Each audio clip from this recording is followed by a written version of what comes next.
Sometimes a guitar isn't just an instrument.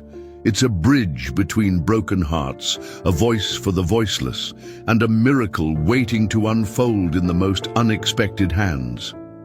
This is the story of a shy boy who became the target of cruel laughter when bullies dared him to play at the school talent show, never knowing that a single father in the audience held the missing piece of his shattered world. What happened on that gymnasium stage would silence an entire auditorium, heal wounds that had festered for years, and prove that sometimes the most beautiful music comes from the deepest pain. The boy's trembling fingers would strum not just guitar strings, but heartstrings that connected two souls across a decade of separation and loss.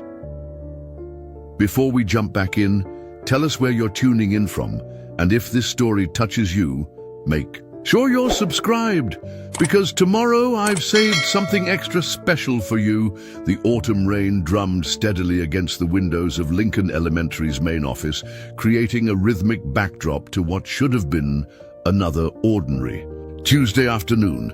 But for Edward Fisher, nothing about this day felt ordinary. He sat in the uncomfortable plastic chair outside Principal Morgan's office, his work boots still muddy from the construction site, his flannel shirt damp from the sprint through the parking lot when he'd gotten the call. "Mr. Fisher, we need you to come in immediately. There's been an incident with Leo." Those words had hit him like a sledgehammer to the chest. In the 3 years since he'd been raising Leo alone, since Sarah's accident had turned their world upside down, Edward had dreaded calls like this. Not because Leo was a troublemaker, quite the opposite. His 11-year-old son was so quiet, so withdrawn, that Edward sometimes worried he was disappearing entirely into himself. Leo had always been different. Even before the accident, he'd been the kind of kid who preferred books to playgrounds, who would rather sit alone drawing in his notebook than join the chaos of recess. But after losing his mother, that gentle introversion had hardened into something more concerning, a shell so thick that even Edward struggled to reach through. It's sometimes. The office door opened, and Mrs. Patterson, the school counselor, emerged with the expression that immediately put Edward on edge. Behind her came Leo, his dark hair falling across his face like a curtain, his shoulders hunched forward in that familiar defensive posture. But it was the guitar case in his small hands that made Edward's breath catch. Edward hadn't seen that guitar case in 3 years. It had been Sarah's, gathering dust in their bedroom closet since the day she died. How had Leo even gotten it? When had he taken it from the house? "Mr. Fisher," Mrs. Patterson said gently, "thank you for coming so quickly. Leo isn't in trouble exactly, but we wanted to discuss what happened in music class today." Edward knelt, down to Leo's eye level, searching his son's face for clues. The boy's cheeks were flushed red, whether from embarrassment or tears, Edward couldn't tell. "Hey buddy, you okay?" Leo nodded slightly but didn't lift his eyes. His grip on the guitar case tightened. Mrs. Patterson gestured toward the chairs. "Please, let's sit down. Leo, do you want to tell your dad what happened, or would you like me to?" Leo's voice came out as barely a whisper. "I can tell him." Edward waited, his heart aching at how small his son looked in that moment. Leo had always been slight for his age, but right now he seemed to be trying to fold in on himself completely. The music teacher, Mr. Hayes, was talking about the winter talent show, Leo began, his words coming slowly. He asked if anyone played instruments at home. Some kids raised their hands, and then Leo's voice faltered. "Then what, son?" Dylan Martinez started laughing. He said I probably couldn't even hold a guitar right, let alone play one. He dared me to bring one to school and prove I wasn't just a weird, quiet kid who didn't know anything. About music, Edward felt a familiar surge of protective anger. Dylan Martinez had been a thorn in Leo's side since kindergarten, one of those kids who seemed to have a radar for finding other children's soft spots and pressing on them relentlessly. "So you brought Mom's guitar," Edward said softly. Leo finally looked up, his eyes bright with unshed tears. "I know I wasn't supposed to go in your room. I know you keep the door closed for a reason. But I wanted to show them I wasn't stupid. I wanted to prove I could do something." Mrs. Patterson leaned forward. "Leo played beautifully, Mr. Fisher. That's actually why we called you. What started as a challenging situation turned into something quite remarkable." Edward blinked, confused. "I don't understand. Your son has a gift," she continued. "When he started playing, the entire classroom went silent. Even Dylan stopped his teasing. Leo played a song that I've never heard before, something gentle and melancholy that had half the class in tears by the end." Edward stared at his son in amazement. "Leo, I had no idea you knew how to play." Leo's cheeks reddened again. "Mum taught me. Before the accident. We used to practice together when you were at work.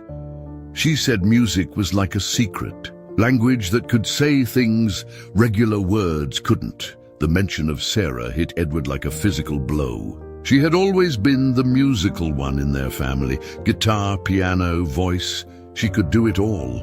She'd tried to teach Edward over the years, but his thick construction worker's fingers had never been delicate enough for the frets. He'd loved listening to her play, though, especially in the evenings when she thought he was asleep. She'd sit by Leo's crib and play soft lullabies that seemed to make the whole house feel peaceful. "The song he played," Mrs. Patterson continued, "Mr. Hayes thinks it might have been an original composition.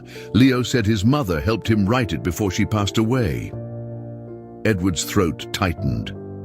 Sarah had been working on a song in those final weeks before the accident. He'd hear her humming it while she did dishes or folded laundry, see her scribbling lyrics on scraps of paper that she'd stuff into her pockets. He'd assumed it was lost forever, just another piece of her that had vanished with the crash. "I finished it," Leo said quietly. "After she died, I kept working on it. I remembered the melody, and I wrote down the words I thought she would have wanted. I play it sometimes when I miss her too much." Edward had to look away for a moment to compose himself. How had he missed this? How had his son been carrying this musical connection to Sarah all this time? And Edward had been completely oblivious. "To it, Mr. Fisher," Mrs. Patterson said gently. "Mr. Hayes would like to talk to you about the possibility of Leo performing in the Winter Talent Show. What happened today started as teasing, but it ended with genuine appreciation from his classmates. We think it might be good for Leo's confidence." Leo shook his head quickly. "I don't want to perform in front of everyone. Today was scary enough." Edward studied his son's face. He could see the conflict there, a desire to share his music warring with his natural shyness and fear of being judged. It was the same expression Sarah used to get when she was torn between wanting to perform and worrying she wasn't good enough. "What if we practiced together?" Edward heard himself saying. "What if I learned to play backup for you?" Both Leo and Mrs. Patterson looked at him in surprise. "Dad, you don't know how to play guitar," Leo said. Edward smiled for the first time since getting the phone call. "Then I guess you'll have to teach me, just like Mom taught you." Something shifted in Leo's expression, a tiny spark of possibility breaking through the fear. "You really want to learn?" Leo asked. Edward nodded, feeling more certain with each word. "I really want to learn, and maybe it's time I heard that song your mum was working on." Leo clutched the guitar case tighter, but this time it looked less like he was protecting himself and more like he was holding on to something precious. "Okay," he whispered. "I can teach you." As they walked out of the school together, Edward realized that this moment, this unexpected crisis that had brought them here, might actually be the beginning of something beautiful. For 3 years, he'd been trying to figure out how to connect with his son, how to fill the void that Sarah's death had left in both their lives. Maybe the answer had been sitting in their bedroom closet all along, waiting for a shy boy's courage. and a bully's dare to bring it back into the light. Edward Fisher's alarm buzzed at 5:30 a.m. every weekday morning, just as it had for the past 3 years. The sound cut through the silence of their small 2-bedroom house on Oakwood Street like a rusty knife, jarring him from whatever restless sleep he'd managed to find. He rolled over in the bed that still felt too big, too empty, despite the years that had passed since Sarah's side had gone cold. The routine was always the same. Coffee first, black, strong, and bitter enough to shock his system awake. Then, a quick shower, work clothes that smelled faintly of sawdust and drywall compound, and a breakfast of whatever he could throw together while making Leo's lunch. By 6:45, he'd be quietly checking on his son, who would be curled up in his twin bed, dark hair splayed across the pillow, looking smaller and more fragile than any 11-year-old should. Preparing and narrating this story took us a lot of time, so if you are enjoying it, subscribe to our channel. It means a lot to us. Now back to the story. Edward worked construction for Hartwell and Associates, a mid-sized company that specialized in commercial buildings throughout Cedar Falls and the surrounding counties. It was honest work, decent pay, and flexible enough that he could usually adjust his schedule when Leo needed him, but it also meant long days, aching muscles, and hands that were permanently stained with dirt and calluses. He'd been doing this dance alone for 3 years now, single father, full-time worker, cook, cleaner, homework helper, and everything else that parenting demanded. Some days, he felt like he was barely keeping his head above water. Other days, like when Leo would surprise him with a drawing he'd made at school, or when they'd have one of their rare conversations that lasted longer than a few sentences, Edward felt like maybe he was getting the hang of it. But most days, if he was being honest, he felt like he was failing. Leo had always been a quiet kid, even when Sarah was alive. She used to joke that he'd gotten his father's thoughtful nature and her artistic soul, which made him the perfect combination of observer and dreamer. But after the accident, that natural introversion had morphed into something more concerning. Leo barely spoke unless directly asked a question. He spent most of his free time alone in his room, drawing in sketchbooks or reading library books about faraway places. He had no close friends, showed little interest in sports or typical boy activities, and seemed to move through life like he was trying not to take up too much space. Edward had tried everything he could think of. He'd signed Leo up for Little League, but the boy had spent most games sitting in the dugout, staring at the clouds. He'd enrolled him in art classes at the community center, thinking that might tap into his creative side. But Leo had quit after 2 sessions, claiming the other kids were too loud. He'd even tried family counseling for a while, but Leo had sat through most sessions in silence, answering the therapist's questions with shrugs and one-word responses. The house they lived in was modest but comfortable, a 1970s ranch-style home, with 3 bedrooms, 1 bathroom, and a small backyard that backed up to a wooded area. Sarah had fallen in love with it when they'd first looked at it 7 years ago, pregnant with Leo and full of dreams about the family they were going to build. She talked about putting in a garden, maybe adding a deck where they could sit in the evenings and watch Leo play in the yard. Most of those dreams were still just dreams. Edward had never gotten around to the deck, and the only thing growing in the backyard was weeds and the old oak tree that dropped leaves all over everything each fall. But it was home, and it was paid for, and it provided the stability that Leo needed, even if it sometimes felt more like a museum of memories than a place where new life was happening. The master bedroom had become Edward's private shrine to Sarah. He kept the door closed most of the time, not because he was trying to preserve anything, but because walking into that room still felt like stepping into a wound that hadn't quite healed. Her guitar was in the closet, along with boxes of sheet music, half-finished songs, and the small recording device she'd used to capture melodies when inspiration struck. Her clothes were still hanging in the closet, Her perfume still sat on. The dresser and her wedding ring was in a small jewelry box on the nightstand, the one thing from the accident that had come back undamaged. Edward hadn't touched any of it. He told himself it was because Leo might want these things someday, but the truth was that he didn't know how to let go. Sarah had been the music in their house, literally and figuratively. She'd been the one who sang while she cooked dinner, who played lullabies when Leo couldn't sleep, who filled the silence with melodies that made everything feel warmer and more alive.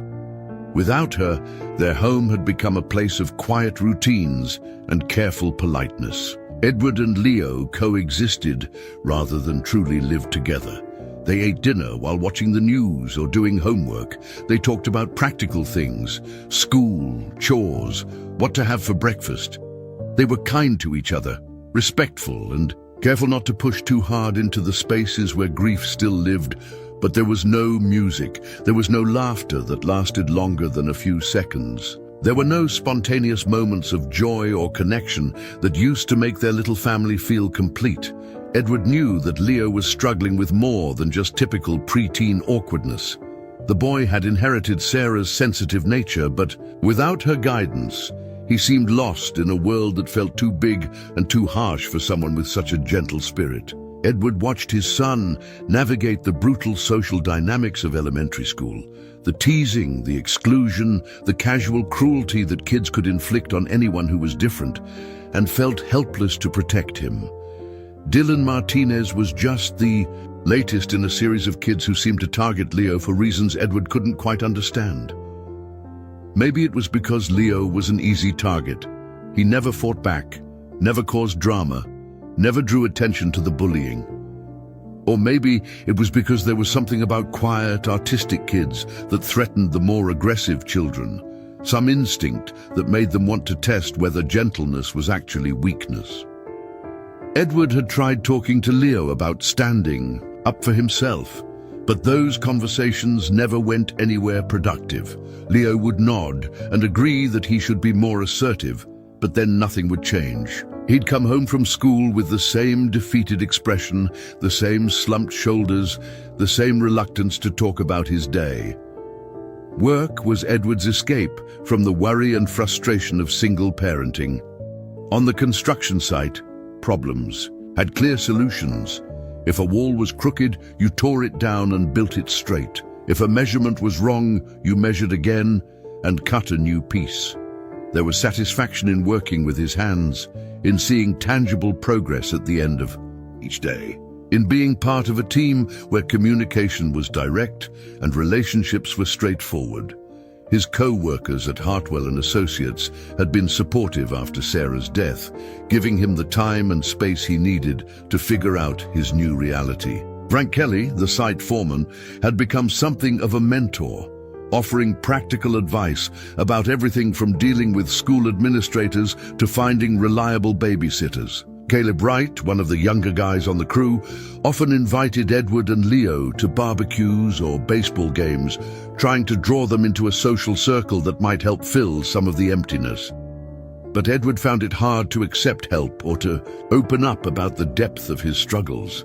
He'd always been self-reliant, the kind of man who solved his own problems and took care of his own family. Admitting that he was overwhelmed, that he wasn't sure he was enough for Leo, felt like admitting failure in the most fundamental way possible. So he kept pushing forward day after day, hoping that consistency and patience would eventually pay off. He told himself that Leo just needed time, that grief had its own timeline, that eventually his son would find his way back to the world of the living. But on nights like this, sitting in his truck outside the school after getting yet another phone call about his son's struggles, Edward couldn't shake the feeling that time was running out. Leo was getting older, more set in his patterns of isolation and withdrawal. The window for intervention, for connection, for healing seemed to be closing a little more each day. What Edward didn't know, as he sat in that uncomfortable plastic chair waiting to learn about the latest crisis, was that sometimes the thing you've been searching for has been waiting in the most unexpected place all along. Sometimes the key to healing isn't moving forward, it's going back to pick up the pieces you thought were too broken to save. The drive home from Lincoln Elementary was filled with an uncomfortable silence that stretched between Edward and Leo. Like a chasm neither knew how to cross. Leo sat in the passenger seat, the guitar case balanced carefully across his lap, his fingers tracing the worn leather handle with an almost reverent touch. Edward kept stealing glances at his son, trying to process what he'd just learned, trying to reconcile the quiet, withdrawn boy he knew with the musical prodigy that Mrs. Patterson had described. When they pulled into their driveway on Oakwood Street, neither of them moved to get out immediately. The autumn sun was beginning to set, casting long shadows across their small front yard and making the windows of their house glow like amber. It was the kind of peaceful evening that Sarah used to love, the kind when she'd suggest they sit on the front porch with glasses of iced tea and watch the neighborhood come alive with kids playing and dogs barking and the gentle rhythm of suburban life. "Dad?" Leo's voice was so soft that Edward almost missed it. "Yeah, buddy. Are you mad at me for taking Mum's guitar without asking?" Edward turned off the engine and really looked at his son. Leo's dark eyes were wide with worry, his small hands still clutching the guitar case like it might disappear if he let go. In that moment, Edward saw Sarah so clearly, it took his breath away. The same expressive eyes, the same way of holding on to things that mattered, the same gentle vulnerability that made you want to protect them from every harsh thing in the world. "No, Leo, I'm not mad." Edward's voice was rougher than he intended. I'm sorry I didn't know you could play. I'm sorry I kept all of Mum's things locked away where you couldn't reach them. They sat in the truck for another moment, watching their neighbors go about their evening routines. Mrs. Chen from next door was watering her flower boxes. The Peterson kids were riding their bikes in circles around their driveway. Everything looked normal, ordinary, but Edward felt like something fundamental had shifted in the past hour. "Can I show you?" Leo asked suddenly. "The song I played today? The one Mom and I were working on?" Edward's throat tightened. He'd been avoiding Sarah's music for 3 years, unable to face the memories it would dredge up. But looking at his son's hopeful expression, he realized that his grief had been stealing more than just his own healing. It had been robbing Leo of a connection to his mother that was rightfully his. "I'd like that," Edward said. "I'd like that, very much."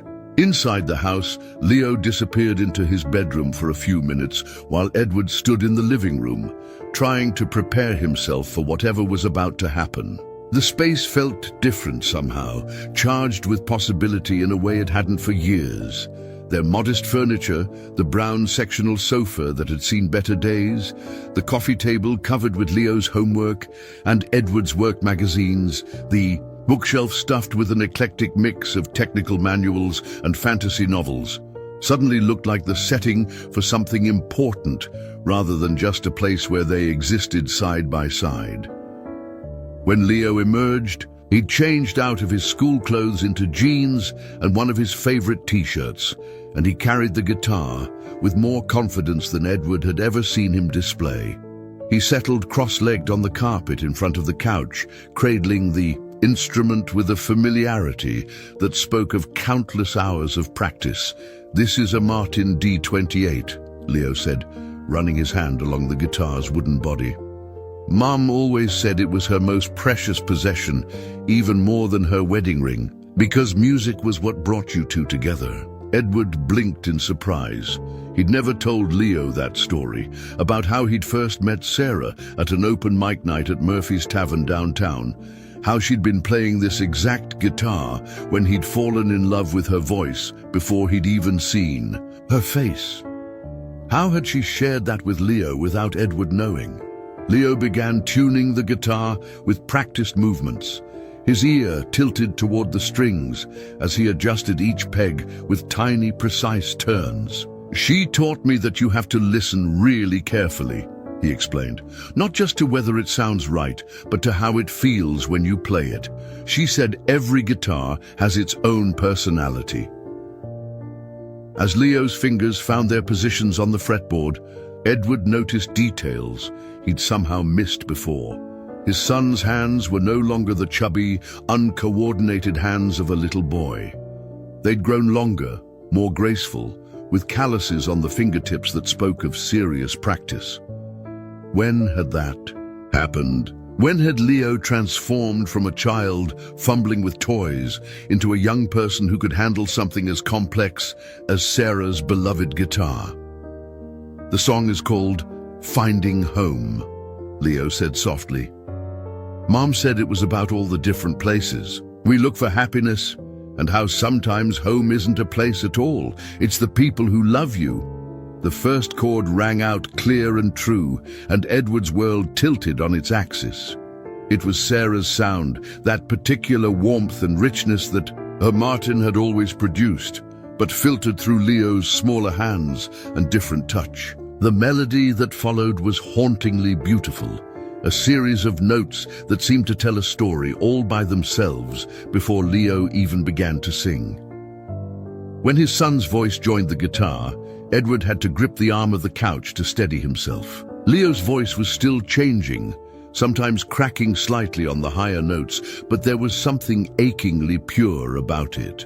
More than that, there were phrases, inflections, ways of shaping words that were unmistakably Sarah's influence. She lived on in their son's music in a way that Edward had never imagined possible.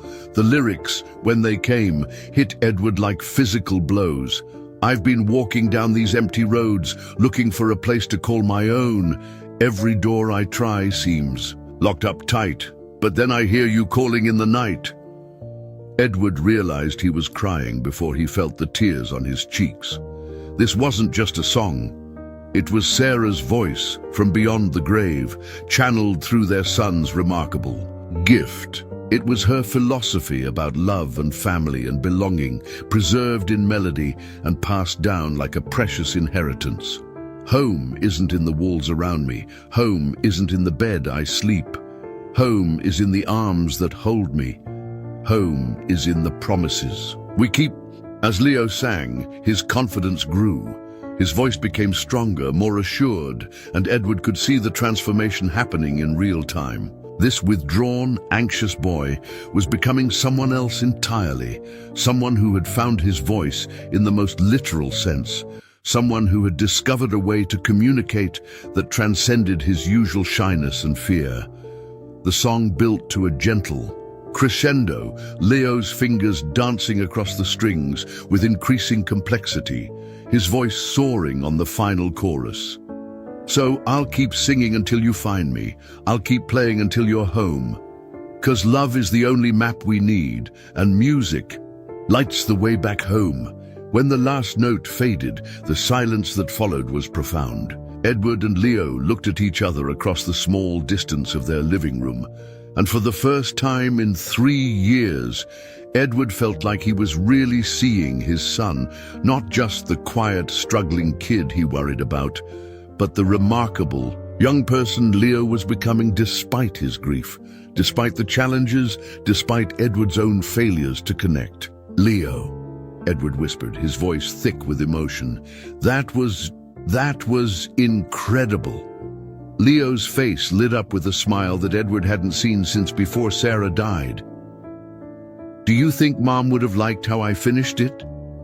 Edward wiped his eyes and moved from the couch to sit on the floor beside his son. I think she would have been so proud she couldn't contain herself. I think she would have played it for everyone we know and bragged about her talented son until we were all embarrassed. Leo laughed, actually laughed, and the sound filled their house with something that had been missing for far too long. Joy. Pure, uncomplicated joy. Dad, Leo said, still smiling, do you really want to learn to play? Because Mom always said you had good rhythm, even if your fingers were too stubborn for guitar strings. Edward looked at the Martin guitar, then at his work-roughened hands, then at his son's hopeful face. 3 years ago, the idea of learning music would have seemed impossible, impractical, a luxury he couldn't afford while trying to hold their lives together. But sitting here now, having just witnessed his son's transformation from invisible boy to confident musician, Edward realized that maybe music wasn't a luxury at all. Maybe it was exactly what they both needed to find their way back to each other. "Yeah," he said, reaching out to tentatively touch one of the guitar strings. "I really want to learn. Will you teach me?" Leo's grin was answer enough, but he nodded enthusiastically anyway. "We'll start tomorrow. And Dad, maybe we could practice together for the talent show, if you want to." As Edward looked at his son, really looked at him, maybe for the first time in months, he realized that everything had just changed. The catalyst wasn't just Leo's unexpected musical ability or the revelation about Sarah's hidden legacy. It was the moment when a father stopped trying to protect his son from the past and started helping him embrace it instead. Tomorrow, they would begin a journey neither of them had planned. But tonight, for the first time since Sarah died, their house felt like a home again. The next morning arrived grey and drizzling, the kind of November weather that made getting out of bed feel like an act of defiance against the universe. Edward woke before his alarm, his mind already racing with doubts about the promise he'd made to Leo the night before. In the harsh light of morning, his enthusiasm for learning guitar felt foolish, impractical, another well-intentioned commitment that would probably end in disappointment for both of them. He lay in bed for an extra 10 minutes, staring at the ceiling and listening to the rain tap against his bedroom window. His hands were already sore from yesterday's work. They'd been installing drywall on the 3rd floor of a new office building, and his fingers had that deep ache that came from gripping tools for 8 straight hours. How was he supposed to learn delicate finger-picking with hands that were better suited to swinging hammers? When he finally made it to the kitchen, Leo was already up, sitting at their small breakfast table with a bowl of cereal and an old guitar instruction book spread out beside him. The sight made Edward's chest tighten with a mixture of affection and anxiety. His son had clearly been up early, planning their first lesson with the kind of careful preparation that reminded Edward painfully of Sarah. "Morning, Dad," Leo said, without looking up from the book. "I found this in Mom's music stuff. It's got basic chord charts and everything." Edward poured himself coffee and glanced over Leo's shoulder at the book. The pages were filled with diagrams that looked like complicated mathematical equations, dots and lines and numbers that were supposed to represent finger positions on guitar strings. It might as well have been written in a foreign language. "Looks comprehensive," Edward said carefully. Leo finally looked up, his dark eyes bright with excitement. "I thought we could start with just 3 chords. That's all you need for most songs, Mom always said. C major, G major, and F major.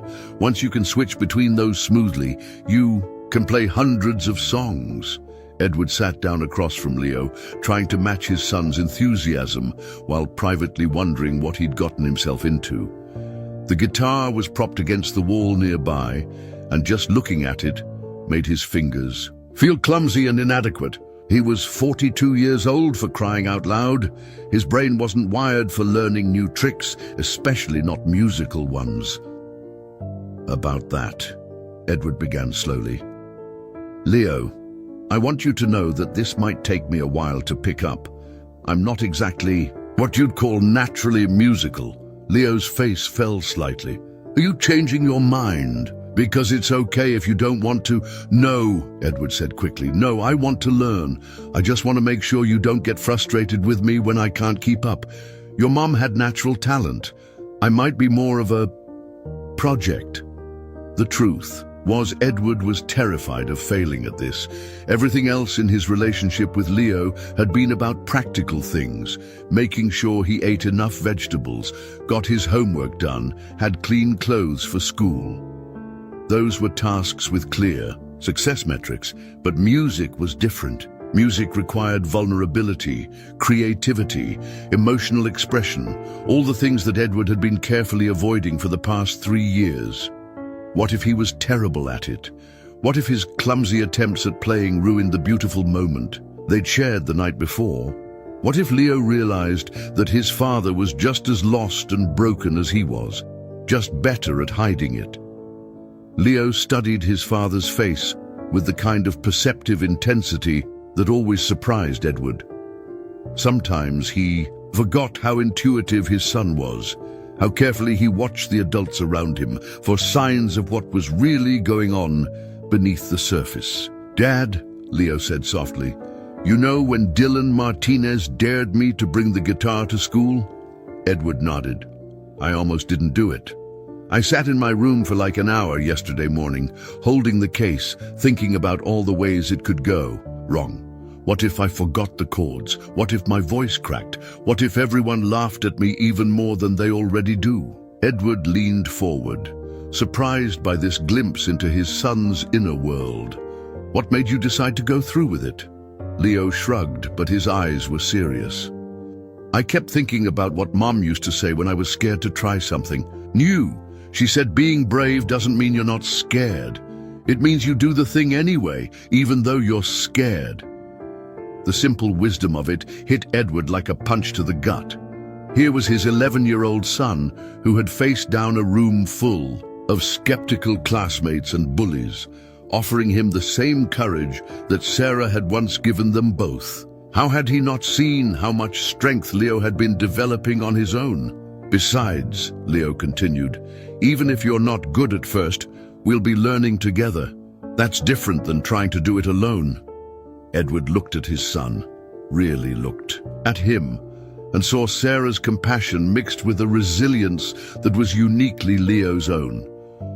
This boy, who barely spoke above a whisper in most situations, was offering to be his teacher, his partner, his guide into a world that had always seemed closed. Off to Edward, but the doubt still crowded his mind. He thought about his work schedule, long days that left him exhausted and short-tempered.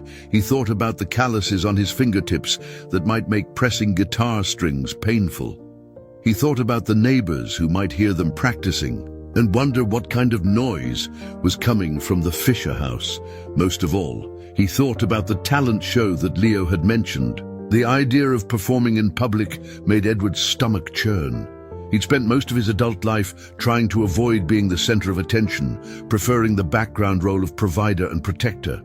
The thought of standing on a stage in front of other parents, other families who had their acts together, felt like signing up for public humiliation. "Leo," Edward said carefully, "about the talent show. Even if I learned to play a few chords, I'm not sure I'm ready for performing in front of people." Leo's face fell again, more dramatically this time. "Oh, okay, I just thought, since you said you wanted to learn backup." Edward could see the disappointment settling over his son like a heavy blanket. It was the same expression Leo got when other kids didn't include him in playground games, or when birthday party invitations went to everyone in class except him. Edward recognized it because he'd been seeing it more and more frequently over the past few months. And each time it appeared, he felt like he was failing his son in some fundamental way. "It's not that I don't want to," Edward said quickly. "It's just that performing is a big step. Maybe we should focus on learning the basics first and see how it goes." Leo nodded, but the spark of excitement had dimmed considerably. "Sure, that makes sense." They sat in awkward silence for a moment, the weight of unspoken expectations hanging between them. Edward could see that Leo had been envisioning something more than just casual lessons. He'd been imagining a partnership, a shared adventure, that would culminate in them standing together on stage like he used to do with Sarah. The fact that Edward was already putting limitations on that dream felt like another small betrayal. But the alternative, committing to something he might not be able to deliver, seemed worse. Edward had learned to be careful with promises after Sarah died. Leo had already lost so much, Edward couldn't bear the thought of adding another disappointment to that list. "Maybe we should start small," Edward suggested. "Just you teaching me a few chords. See if these old fingers can handle it. We don't have to make any big plans right away." Leo picked at his cereal, not meeting Edward's eyes. "Yeah, okay, small steps." The phrase hung in the air like a compromise that satisfied no one. Edward knew he was being cautious to the point of cowardice, but the stakes felt impossibly high. This wasn't just about learning to play guitar, it was about whether he could be the kind of father Leo needed, whether he could step into the role that Sarah had filled so naturally, whether he could help his son heal without breaking something precious in the process.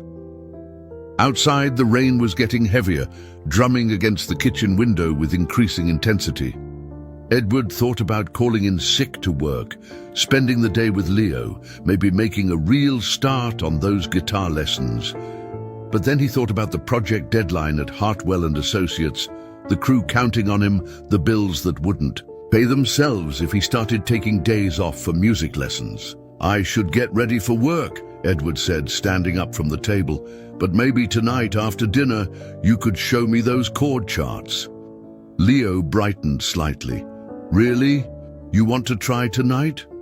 "I want to try," Edward confirmed, though his voice carried more determination than confidence. "Just be patient with me, okay? I'm probably going to be pretty terrible at first." Leo grinned, and for a moment he looked like the carefree kid he'd been before Sarah died. "That's okay, Dad. Mom always said the best songs come from places that hurt a little at first." As Edward headed upstairs to get ready for work, he wondered if Leo realized how profound that statement was. Maybe learning to play music would hurt. His fingers, his pride, his carefully constructed walls around the grief he'd been avoiding. But maybe, just maybe, that hurt would be worth it if it helped him find his way back to his son. The question was whether he was brave enough to find out. That evening, Edward sat at his kitchen table, staring at the Martin guitar as if it were a wild animal that might bite him if he moved too quickly. Leo had positioned it carefully against the chair beside him, and the late afternoon light streaming through their window made the polished wood gleam like honey. It was beautiful, Edward had to admit, the kind of instrument that looked like it belonged in the hands of someone who actually knew what they were doing. "Okay," Leo said, settling into his chair with the instruction book open between them. "The first thing Mom always taught people was how to hold the guitar properly. Most beginners think it's about the hands, but it's really about how you position your whole body." Edward reached for the guitar hesitantly, his calloused fingers feeling clumsy against the smooth neck. The instrument was heavier than he'd expected, and awkward in his arms, like trying to embrace someone he'd just met. "No, Dad, turn it the other way," Leo said gently. "The big part goes against your body, and the skinny part points away from you." Edward repositioned the guitar, immediately feeling more foolish. "Like this? Better. Now put your right arm over the top so your hand hangs over the strings naturally. Don't grip the neck too tight with your left hand. You want to be able to move your fingers freely." For the next 20 minutes, Leo patiently adjusted Edward's posture, showing him how to cradle the guitar without tensing up his shoulders, how to position his thumb on the back of the neck, how to curve his fingers so they could press down on the strings without accidentally muting the ones next to them. It was like learning a completely new language with his body, and Edward found himself sweating with concentration despite the cool November evening. "This is harder than it looks," Edward muttered, trying to hold the C major chord that Leo had shown him for the third time. "Your fingers need to build up strength," Leo explained. "Mum said it's like going to the gym, but for your hands. The muscles have to learn where to go and how hard to press." Edward attempted to strum the chord, and instead of the clear, ringing sound that Leo produced so effortlessly, He got a dull thunk mixed with the buzzing of strings that weren't pressed down firmly enough. "That's normal," Leo said quickly, seeing his father's frustrated expression. "The first month is always rough.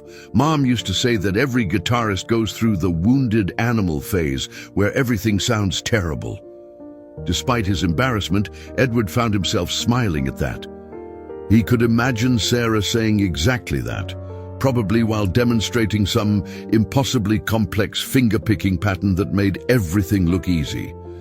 They spent another hour working on just 3 chords, C major, G major, and the dreaded F major, which required Edward to press down multiple strings with his index finger in a way that felt like it might break his hand in half. By the time they stopped for dinner, Edward's fingertips were red and sore, and he was pretty sure he'd managed to play each chord cleanly maybe twice out of 50 attempts.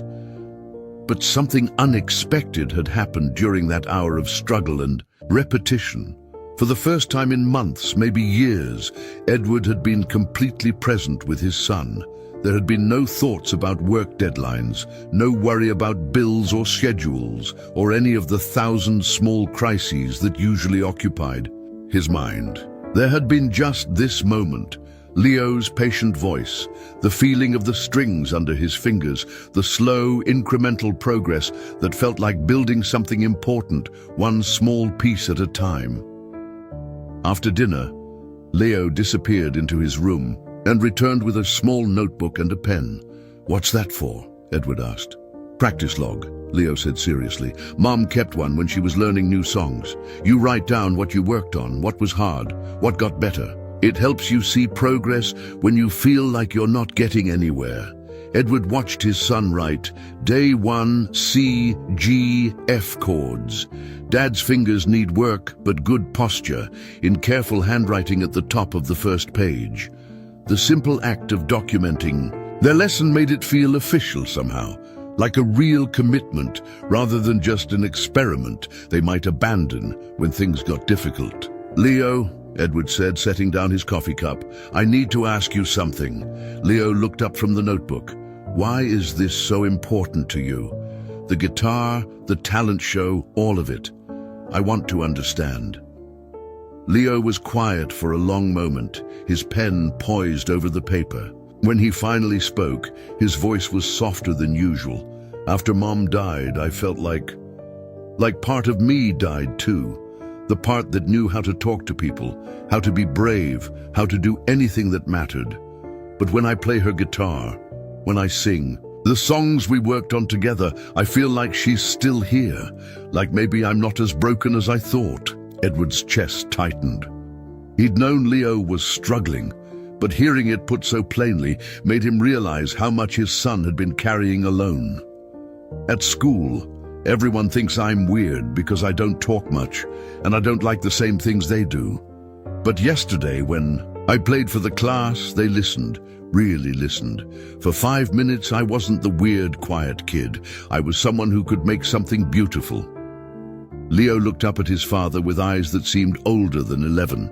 "I know the talent show is scary. I know we might mess up, but I thought maybe if we did it together, it would be less scary for both of us.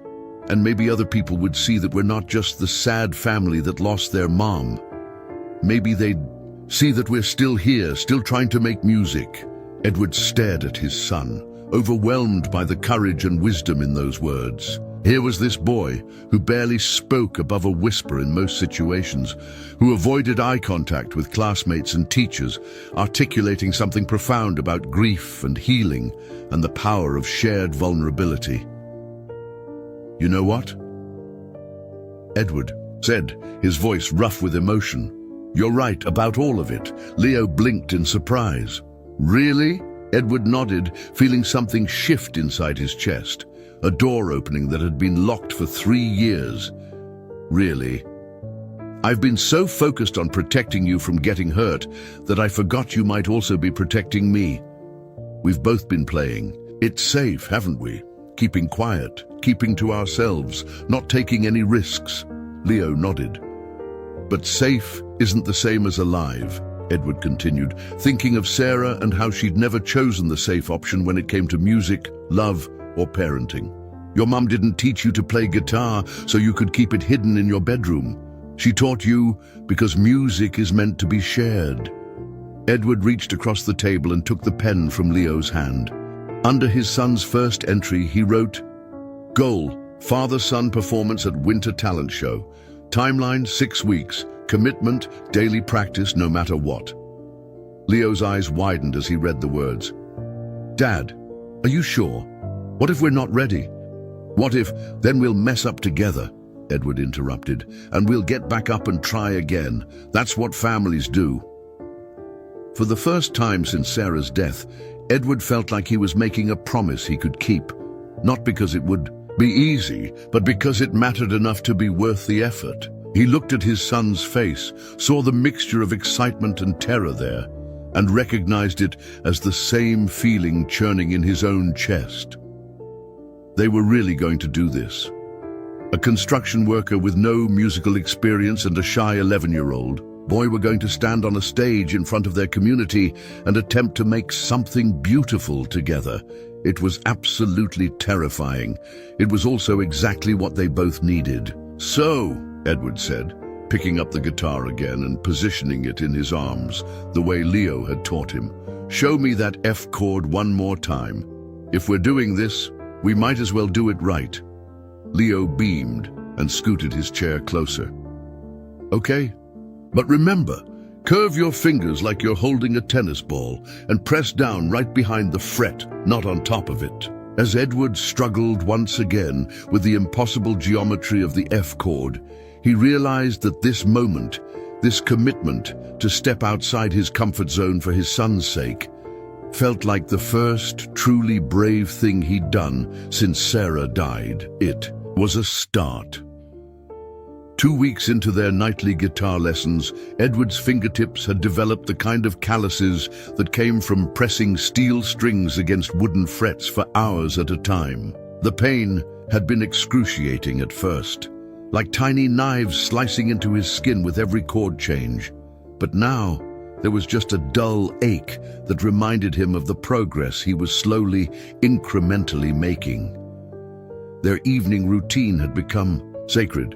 Every night after dinner and homework, they would clear the kitchen table, set up Leo's practice notebook, and spend an hour working through chord progressions, strumming patterns, and the basic mechanics of making music together. Edward had surprised himself by how much he looked forward to these sessions, even on days when work had beaten him down and his fingers felt too stiff to bend properly. "Okay, Dad, try the progression again," Leo said, his own guitar balanced across his lap. "C to G to A, minor to F. Remember, you don't have to rush the chord changes. It's better to be slow and clean than fast and sloppy." Edward positioned his fingers carefully on the fretboard, his brow furrowed in concentration. The C chord came easily now. His muscle memory had finally absorbed the simple finger positions. G major was getting smoother too, though he still had to think about where each finger needed to land. A minor was his favorite because it was essentially G major with one finger moved, which felt like cheating in the best possible way. But F major, that hateful F major, still fought him every single time. "Take your time," Leo encouraged, watching his father struggle with the bar chord that required pressing down all 6 strings with his index finger while maintaining the proper positioning for the rest of his hand. Edward pressed down, adjusted. His thumb position on the back of the neck pressed down harder and finally managed to get something that resembled the proper sound. He strummed carefully, and for once, all 6 strings rang out clearly. "Yes," Leo cheered, clapping his hands. "That was perfect." Edward grinned, feeling ridiculously proud of himself for managing something that probably took most guitarists a few days to master. But there was something addictive about the challenge, about the way his brain had to coordinate with his hands in completely new ways, about the moment when muscle memory finally clicked and his fingers found their positions. Without conscious thought, Let's try it with the song, Leo suggested, flipping through the songbook they'd been working from. I want to try Wonderwall again. It uses the same progression. They'd been working on the Oasis song for a week now, partly because Leo had heard other kids at school talking about it, and partly because it was simple enough for Edward to manage while still sounding like a real song that people might recognize. Leo sang the melody while Edward played the basic chord progression, their two guitars creating a fuller sound than either could achieve alone. Edward still struggled with the transitions. There was always a slight pause between chords while his fingers found their new positions, but Leo had learned to adjust his timing to match his father's rhythm. They were becoming a team in a way that Edward hadn't expected, each compensating for the other's weaknesses and playing to their strengths. You're getting really good at this, Leo said, after they'd made it through the entire song without any major mistakes. I think we're almost ready to start working on something for the talent show. Edward set down his guitar and flexed his fingers. What did you have in mind? Leo had been thinking about this, Edward could tell. His son got a particular expression when he was working through a complex idea, the same focused intensity that Sarah used to get when she was composing. I want to do Finding Home, Leo said. The song Mom and I wrote together, but I want to arrange it so we're both playing guitar, not just me singing and you doing backup. Edward felt a flutter of panic. Leo, I don't know if I'm ready for anything that complicated. I can barely manage simple chord progressions. That's the thing, Leo said, pulling out a piece of paper covered with his careful handwriting. I've been working on a simplified arrangement. You would play the basic chord progression, the same chords we've been practicing, and I would do the melody line and the more complex finger-picking parts. Edward looked at the chord chart Leo had written out. It was indeed the same progression. They'd been working on C, G, A minor, F, with a few variations in the bridge. On paper, it looked manageable, but the thought of performing it in front of an audience still made his stomach clench. The thing is, Leo continued, this song means something to both of us. It's not just a random song we picked because it was easy. It's Mom's song. Our song, and I think if we're going to do this, it should be something that matters. Edward studied his son's face, seeing the determination there mixed with vulnerability. Leo was right. They could probably find an easier song to perform, something more crowd-pleasing or technically simple. But Finding Home carried emotional weight that would make the performance meaningful regardless of how perfectly they executed it. Okay, Edward said, surprised by his own certainty. Let's do it. But we'll need to practice it a lot. I mean, a lot. Leo's face lit up. Really? You're not just saying that? I'm terrified, Edward admitted, but yeah, I'm in. They spent the rest of the evening working through the basic structure of the song, with Leo singing the melody while Edward focused solely on keeping the chord progression steady. It was harder than Wonderwall. The timing was more complex, and there were a few chord changes that came faster than Edward was comfortable with, but there was something magical about hearing Sarah's words sung in Leo's voice, while his own hands provided the musical foundation. By the time they called it a night, Edward's fingers were cramping, and his head was spinning with chord charts and timing patterns. But as he lay in bed that night, he found himself humming the melody of Finding Home and mentally rehearsing the finger positions for the chord changes. The next few days brought a new intensity to their practice sessions. Leo had become a surprisingly effective teacher, patient but demanding, encouraging but honest about areas where Edward needed improvement. He would demonstrate techniques multiple times, break down complex passages into smaller pieces, and celebrate small victories with genuine enthusiasm.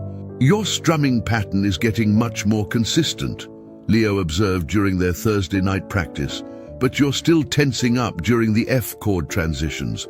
Try to keep your shoulders relaxed. Edward had started bringing his guitar to work, practicing basic chord changes during his lunch break while sitting in his truck. His co-workers at Hartwell and Associates had initially teased him about his new hobby, but Frank Kelly, the site foreman, had surprised everyone by revealing that he'd played bass in a blues band during his 20s. "Music gets in your blood," Frank had told Edward one afternoon while they were installing crown molding in what would become a conference room. "Once it's there, it never really leaves. Your boy's lucky to have a dad who's willing to learn alongside him." The comment had stuck with Edward, partly because it suggested that what he was doing wasn't just indulgent or impractical, but actually valuable in ways he might not have considered. He was modeling something for Leo, the willingness to be vulnerable, to struggle with something difficult, to risk failure for the sake of connection. At home, their practice sessions had started attracting an audience of one.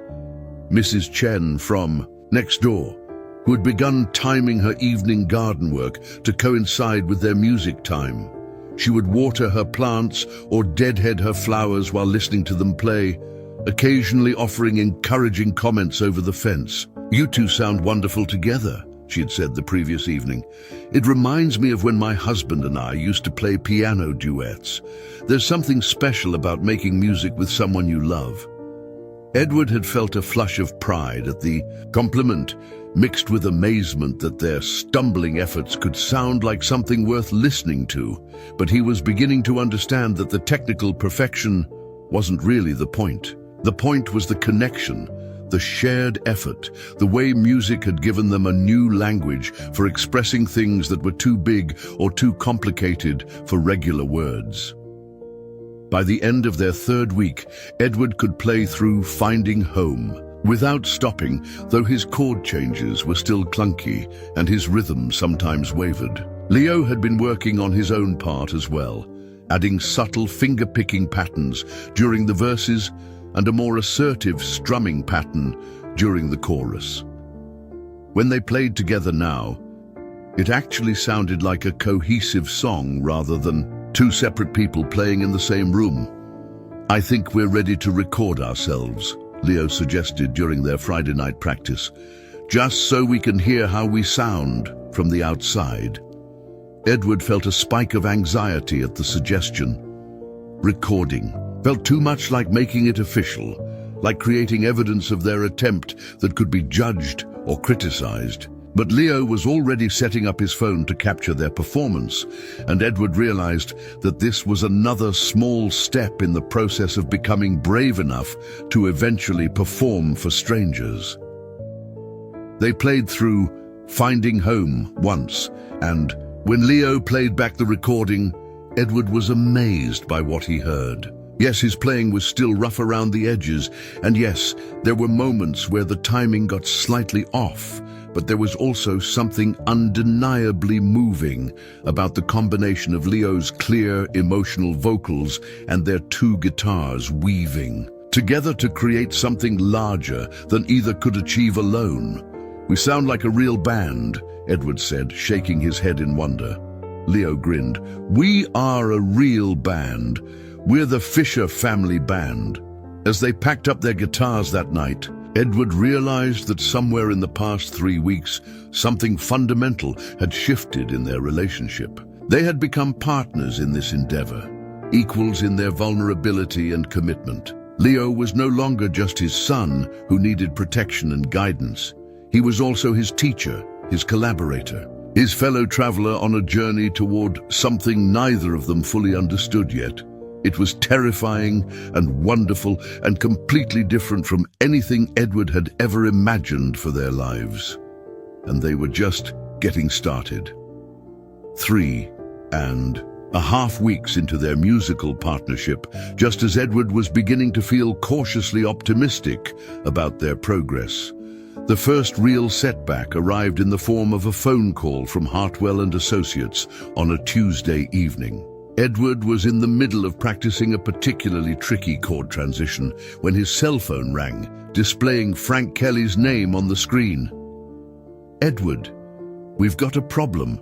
Frank's voice was tense, all business. "The Riverside Plaza project just got moved up." Client wants the whole thing finished by December 15th instead of January. That means mandatory overtime starting tomorrow. 10-hour days, 6 days a week until it's done. Edward felt his stomach drop. How long are we talking about? At least 3 weeks, maybe 4. I know it's not ideal timing with the holidays coming up, but this is $1 million contract. We can't afford to lose it.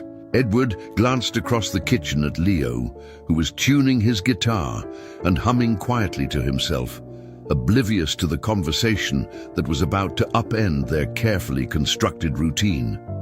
The talent show was exactly 4 weeks away, and they had been counting on their daily practice sessions to get ready. Missing even a few days would set them back significantly, but missing 3 weeks would be devastating. I understand, Edward said, though his voice felt hollow. When do we start? Tomorrow morning, 6 a.m. sharp. And Edward, I'm sorry about this. I know you've got something going on with your boy. After Edward hung up, Leo looked up from his guitar with curious eyes. Everything okay, Dad? Edward sat down heavily in his chair, trying to figure out how to explain this without crushing the hope that had been building in Leo's expression over the past month. There's been a change at work. We're going to have some longer days for the next few weeks. Leo's face fell slightly. How much longer? 10 hours instead of 8, and Saturdays too. Edward watched as Leo did the math in his head, calculating what this meant for their practice schedule. Their evening sessions usually started around 7:30 and ran until 8:30 or 9. If Edward was working until 6 and then needed time to eat dinner and decompress, they'd be lucky to get 30 minutes together before Leo's bedtime. Oh, Leo said quietly. That's okay. We can still practice a little bit each night, right? Right? Edward's chest tightened at the forced optimism in his son's voice. Leo, I'm going to be pretty exhausted when I get home. And you have school, homework? I can do my homework faster, Leo interrupted. And maybe we could practice in the mornings. I could wake up earlier. The desperate eagerness in Leo's suggestion broke Edward's heart. His son was willing to sacrifice sleep, to restructure his entire routine just to keep their musical partnership alive. But Edward knew how brutal 10-hour construction days were, especially as winter weather made the work more difficult and dangerous. He'd come home drained, sore, and in no condition to concentrate on delicate fingerwork or complex timing. We'll figure something out, Edward said, but even he could hear the lack of conviction in his voice. The next morning arrived dark and cold, with the kind of November frost that made Edward's hands ache before he even picked up a tool. He left the house at 5:30 a.m., kissing Leo's forehead as his son slept, and didn't return until nearly 7 p.m. By the time he walked through the front door, his fingers were stiff from cold and exhaustion. His back ached from lifting heavy materials, and his mind felt foggy with fatigue. Leo was waiting for him in the kitchen, both guitars set up hopefully beside the table, homework already completed and stacked neatly to one side. Ready for practice? Leo asked brightly, though Edward could see the uncertainty lurking behind his smile. Edward looked at his hands, grimy with drywall dust, stiff from gripping tools all day, already cramping from overuse. He tried to make a simple C chord and winced as his fingers protested the movement. Give me a few minutes to clean up, he said, heading toward the bathroom to wash his hands and splash cold water on his face. When he returned, Leo had arranged their practice materials with optimistic efficiency. Chord charts, the practice notebook, even a thermos of coffee that he'd prepared for his father. The sight of his son's careful preparations made Edward feel even worse about what he was about to discover. They attempted to run through their usual warm-up exercises, but Edward's fingers felt like sausages on the fretboard. Chord changes that had become relatively smooth over the past few weeks now felt clumsy and uncertain. His timing was off, his strumming pattern inconsistent, and the F chord, that perpetual nemesis, seemed to have become completely impossible again. "It's okay, Dad," Leo said after Edward fumbled through the same passage for the third time. "You're just tired. Tomorrow will be better." But tomorrow wasn't better. Neither was the day after that, or the day after that. As the brutal work schedule continued, Edward found himself arriving home increasingly exhausted, his hands increasingly uncooperative, his patience increasingly thin. What had been a joyful evening ritual became a frustrating reminder of his limitations. By the end of the first week, their practice sessions had dwindled to 15-minute attempts that left both of them discouraged. Edward would struggle through a few chord progressions, make mistakes that he hadn't made in weeks, and then apologize for being too tired to continue. Leo would nod understandingly and put away the guitars, but Edward could see the disappointment accumulating in his son's eyes. "Maybe we should take a break until after the project is finished," Edward suggested after a particularly disastrous practice session. "Give my hands time to recover." Leo looked stricken. "But the talent show is in 3 weeks. If we stop practicing now, we'll never be ready." "Leo, I don't know if we're going to be ready anyway. Maybe we should consider—" "No," Leo interrupted, his voice sharper than Edward had ever heard it. "We can't quit. We promised." Edward saw something flash across his son's face, not just disappointment, but a deeper fear. The fear that, once again, circumstances beyond his control were going to take away something that mattered to him. The fear that the adult in his life was going to let him down, just like the world had let him down when it took his mother. "I'm not quitting," Edward said carefully. "I'm just being realistic about what we can accomplish in the next few weeks." But even as he said it, Edward knew that from Leo's perspective, there wasn't much difference between being realistic and giving up. His son had taken an enormous risk by allowing himself to hope for this shared performance, by believing that they could create something beautiful together despite their limitations. Now Edward was asking him to scale back that hope, to accept less than what they had dreamed of. That night, Edward lay in bed staring at the ceiling, his hands aching and his mind racing. Through the thin walls of their house, he could hear Leo in his room, playing his guitar softly, not their practice songs, but something new and melancholy that seemed to express all the frustration and sadness that his son was too polite to voice directly. The melody was beautiful and heartbreaking, and Edward realized that Leo was continuing to grow as a musician even while their partnership floundered. His son didn't need him to make music. Leo had talent and passion enough to carry himself forward. What he needed was a father who would keep his promises, who would find a way to show up even when it was difficult. By Thursday of the second week, Edward was beginning to panic. The talent show was 18 days away and they had barely touched their guitars in a week. Leo had stopped asking about practice and had started spending his evenings in his room, playing alone. The careful optimism that had characterized their musical journey was being replaced by a familiar pattern of disappointment and withdrawal.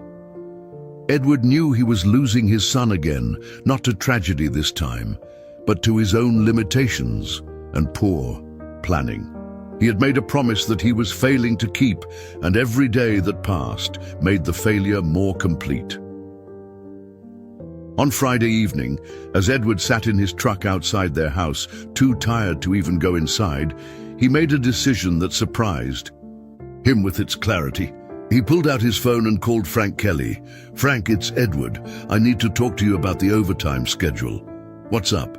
You're not thinking of backing out, are you? Because I really need—" "No, I'm not backing out, but I need to leave by 5:30 every day instead of 6. I know it's only 30 minutes, but I've got something important I need to do with my son."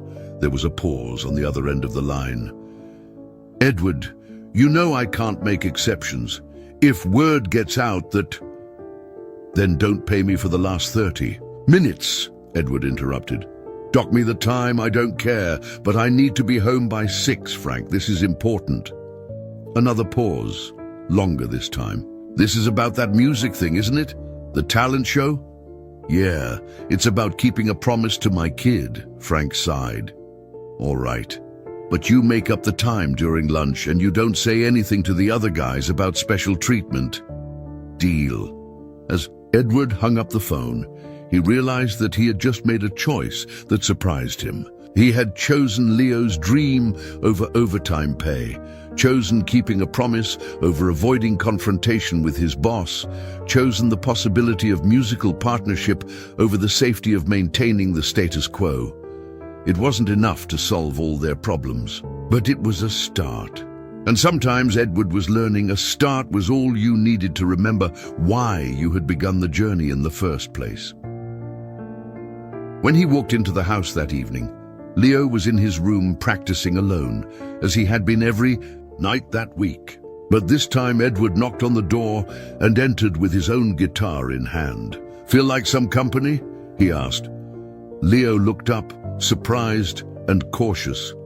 "I thought you were too tired." "I'm always going to be tired," Edward said, settling onto the floor beside his son's bed. "But tired isn't the same as unavailable. Let's see if these old fingers remember anything."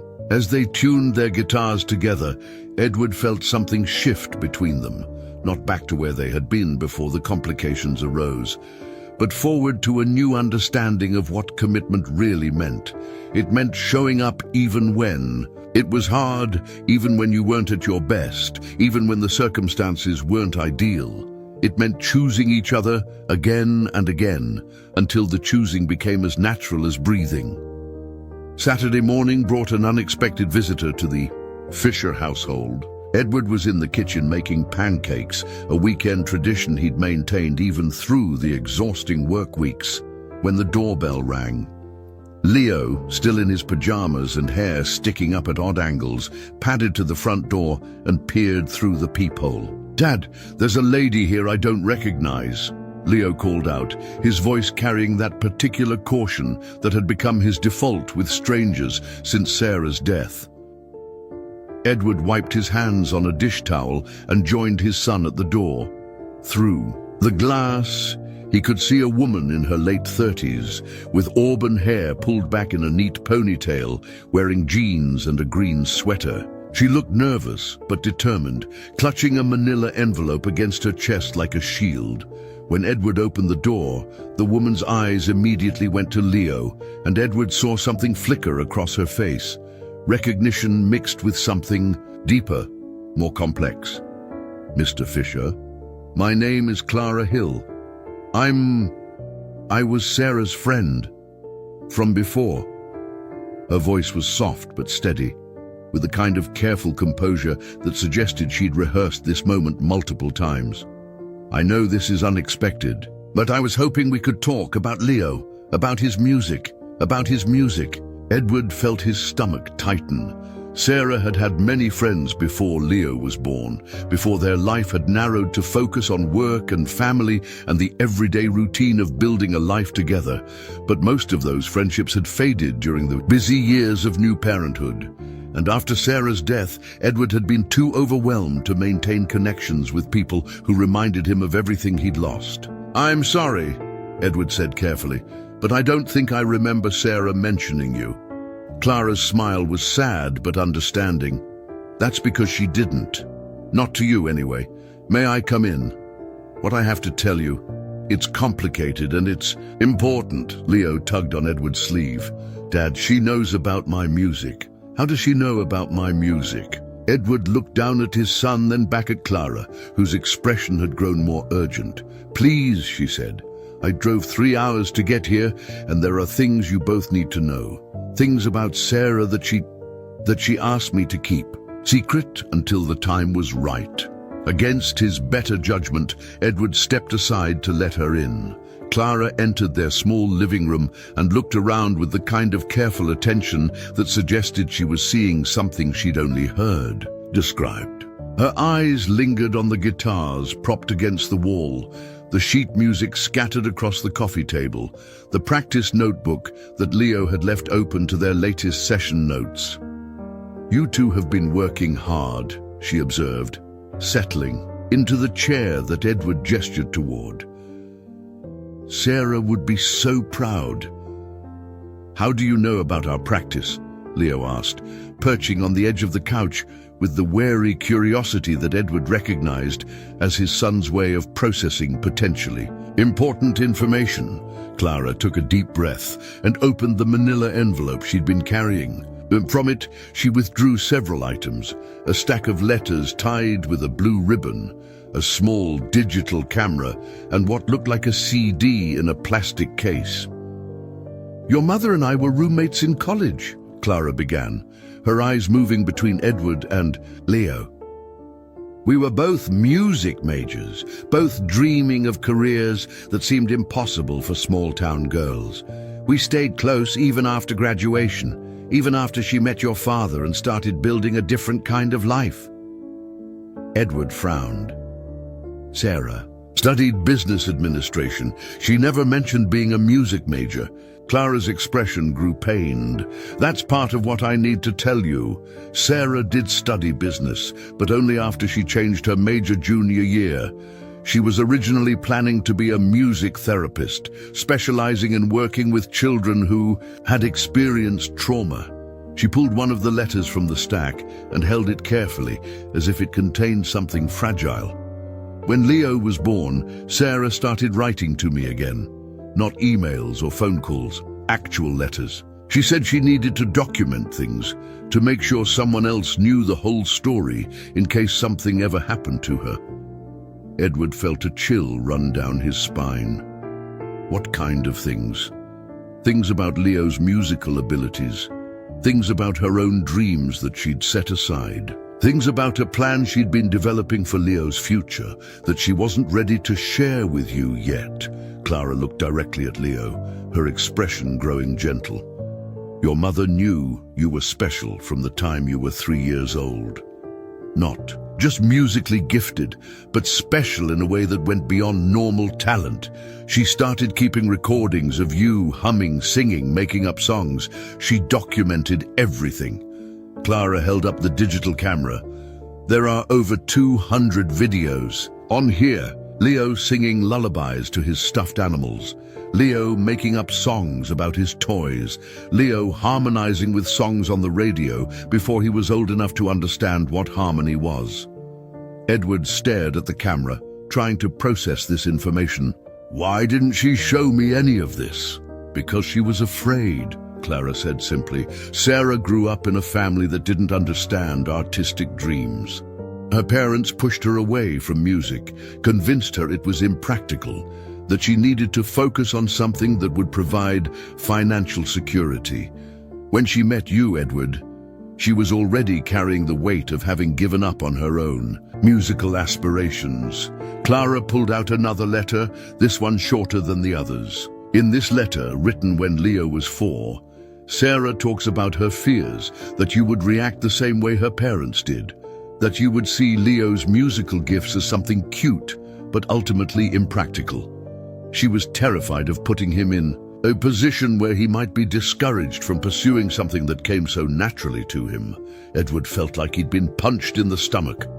"She thought I would discourage him. I would never." "She knew that," Clara interrupted gently. "Intellectually, she knew you would support Leo in whatever made him happy. But fear isn't always rational, especially when it's rooted in old wounds. She was planning to talk to you about it when Leo got older, when his abilities became too obvious to ignore.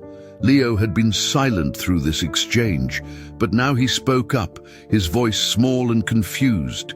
Mom was afraid of Dad, but they loved each other." Clara smiled at him with infinite tenderness. "Oh, sweetheart, your parents loved each other more than most people love anything in their entire lives. Your mother wasn't afraid of your father. She was afraid of her own past, of old hurts that had nothing to do with him." She held up the CD. "This is the last thing she sent me, about 2 months before the accident. It's a recording of you and her working on finding home together. She said in her letter that she'd finally decided to talk to your father about everything. She was going to tell him about your gifts, about her own musical background, about the plans she'd been making for your future. Edward's throat felt tight. What kind of plans?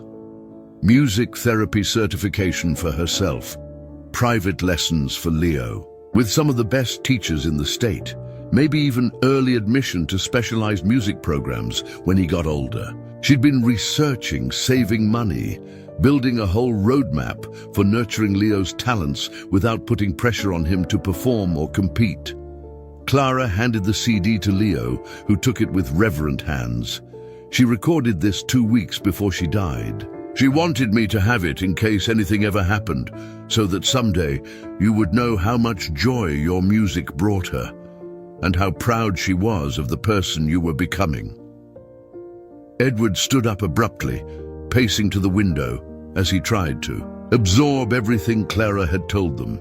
Sarah had been living a parallel life that he'd known nothing about, documenting their son's development, planning for his future, carrying dreams and fears that she'd never shared with him. "Why are you telling us this now?" he asked, not turning around. "Because of the talent show," Clara said. "Sarah's sister Madeline called me last week. She'd heard through the school grapevine about you and Leo performing together, and she thought I should know. She said Sarah would have wanted me to make sure you understood what you were doing, not just learning songs together, but stepping into the musical legacy that Sarah had been carefully preserving for both of you." Edward turned back to face Clara, seeing her clearly for the first time since she'd arrived. "You're a music therapist, aren't you?" Clara nodded. "I run a program for children who've experienced loss. When I heard about what you and Leo were doing, father and son healing through music after losing the woman who connected them both to it, I knew I had to come. Not to interfere, but to give you the context that Sarah never got the chance to provide." Leo was staring at the CD in his hands, tears beginning to form in his eyes. "Can we listen to it?" he whispered. Clara looked at Edward, who nodded slowly. Whatever was on that recording, whatever final message Sarah had left for them, it was time to hear it. As Clara set up her laptop and inserted the CD, Edward realized that everything was about to change again. Just as they'd found their rhythm, together, just as they'd begun to understand what they were building, Sarah's voice was going to enter their story and rewrite everything they thought they knew about their family, their music, and their connection to each other.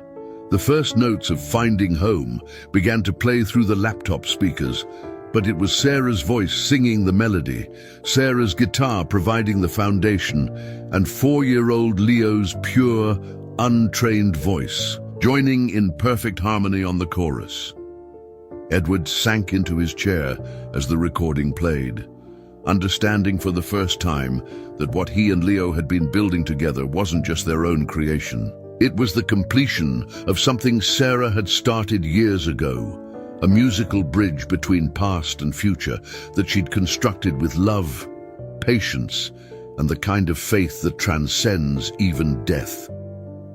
When the song ended, the three of them sat in silence, each lost in their own thoughts about love, loss, and the mysterious ways that music can carry the most important messages across seemingly impossible distances. Finally, Leo looked up at Clara with eyes that seemed older than his 11 years. "Do you think Mom knew that we would find each other through her songs?" Clara smiled through her tears. "Sweetheart, I think your mother knew exactly what she was doing. She was just giving you and your father the tools you would need to find your way back to each other when you were ready." Edward reached over and pulled his son into a fierce hug, finally understanding that their musical journey had never been about learning to play guitar or preparing for a talent show. It had been about discovering the family they'd always been, but had forgotten how to see. The gymnasium at Lincoln Elementary had been transformed for the winter talent show. Red and gold streamers hung from the basketball hoops, and a makeshift stage had been constructed at the far end of the room where folding chairs were arranged. In neat rows, Parents, siblings, and friends filled every available seat, their conversations creating a warm buzz that bounced off the walls and high ceiling. Edward stood in the cramped hallway that served as a backstage area, tuning his guitar. For the third time in 10 minutes, his hands were steady, steadier than they'd been in weeks, but his stomach felt like it was hosting a gymnastics competition.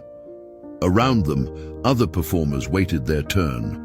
A group of fifth-grade girls practicing a synchronized dance routine, twin brothers arguing over who would announce their magic act, and a serious-looking fourth grader reviewing notes for what appeared to be a science demonstration. Leo sat cross-legged on the floor beside him, his own guitar balanced across his lap, eyes closed in the kind of meditative concentration that Edward had learned to recognize as his son's way of managing anxiety. They were scheduled to perform 7th out of 12 acts, which Leo had calculated as the optimal position, late enough that people would be settled and attentive, but early enough that they wouldn't have to endure too much waiting. Fisher, "Family, you're up in 5 minutes," called Mrs. Patterson, the school counselor who was coordinating the backstage logistics. She gave them an encouraging smile. "How are you two feeling?" "Terrified," Edward answered honestly, then looked down at Leo. "How about you, buddy?" Leo opened his eyes and considered the question seriously. "Scared, but the good kind of scared. Like when you're about to go down a really big slide and you know it's going to be amazing, but your stomach still does flips." Edward marveled at his son's ability to articulate feelings that he could barely sort through himself. Over the past 2 weeks since Clara's visit had recontextualized everything they thought they knew about their musical journey, Leo had seemed to grow into his confidence in ways that surprised everyone around him. He still spoke quietly in most situations, still preferred the company of books to large groups of children. But when it came to music, he'd found a voice that was entirely his own. They'd spent every available moment since Clara's revelation, practicing not just their performance, but integrating the new understanding of what their music meant. Learning that Sarah had been documenting Leo's musical development from early childhood, that she'd had dreams and plans for his future that went far beyond casual strumming in the living room, had added weight to their partnership that was both inspiring and daunting. "Remember," Leo said, standing up and adjusting his guitar strap, "we're not performing for them." He gestured toward the gymnasium where the audience waited. "We're performing for us and for Mom. Everything else is just extra people who get to listen." Edward nodded, struck again by the wisdom that seemed to come naturally to his son when it came to the things that mattered most. They'd had this conversation several times over the past week, working through Edward's performance anxiety and Leo's residual fear of being judged by his classmates. The solution they'd arrived at was elegant in its simplicity. They weren't performing for approval or applause. They were completing something that had been started years ago, honoring a legacy that Sarah had entrusted to them and sharing a piece of their healing with anyone who wanted to witness it. "Fisher family, you're on," Mrs. Patterson announced. And suddenly, there was no more time for nervousness or second-guessing. They walked onto the stage together, Edward carrying 2 folding chairs while Leo managed both guitars. The lights were brighter than Edward had expected, and the audience larger than it had seemed from the hallway. He could see faces he recognized from the school community, other parents he'd met at pickup, teachers who'd worked with Leo over the years, neighbors from their street. In the 3rd row, he spotted Clara Hill, who had driven down from her home 2 hours away to witness what she'd called Sarah's musical legacy coming full circle. Leo positioned his chair and adjusted his microphone with the kind of calm efficiency that suggested he'd been performing on stages his entire life. Edward sat up beside him, checked that his guitar was still in tune, and tried to remember to breathe normally. "Hi, everyone," Leo said into the microphone, his voice carrying clearly through the gymnasium despite its characteristic softness. My name is Leo Fisher, and this is my dad, Edward. We're going to play a song tonight that was written by my mom, Sarah, before she died 3 years ago. Edward felt a ripple of attention move through the audience. The casual chatter and shifting in seats quieted to respectful silence. The song is called Finding Home, Leo continued, and it's about how love is the thing that makes any place feel like where you belong. My mom started writing it when I was little, and she taught me the melody before she died. My dad learned to play guitar so we could finish it together. Edward looked out at the audience and saw faces that had softened with understanding. These weren't judges or critics. They were community members who knew their story, who had watched their small family navigate loss and slowly begin to heal. Some of them had probably wondered if Edward was managing okay as a single father, if Leo was developing normally despite his quiet nature, if they would ever find their way back to something that looked like joy. This song, Leo said, is for anyone who's ever felt lost and had to find their way back home. Leo struck the opening chord, clear and resonant in the suddenly quiet gymnasium. Edward joined in on the second measure, his part simple but solid, providing the foundation that allowed Leo's more complex melody to soar above it.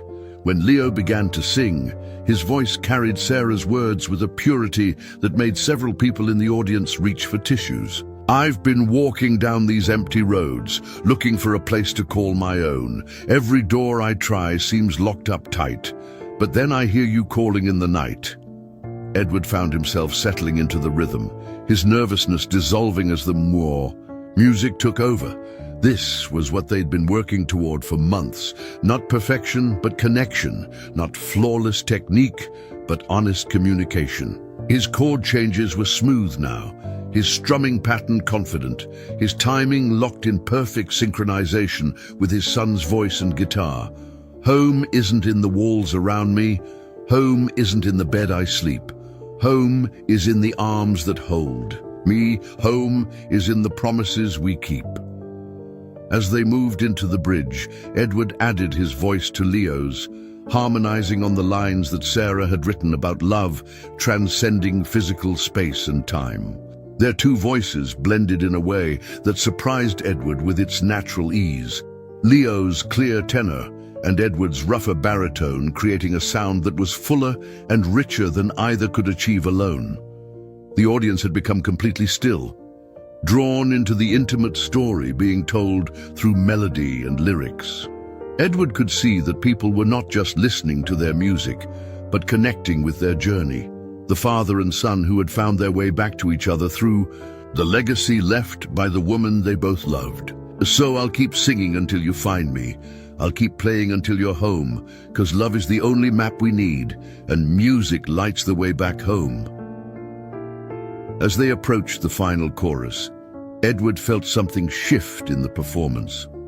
What had started as a carefully rehearsed presentation had become something more spontaneous and alive.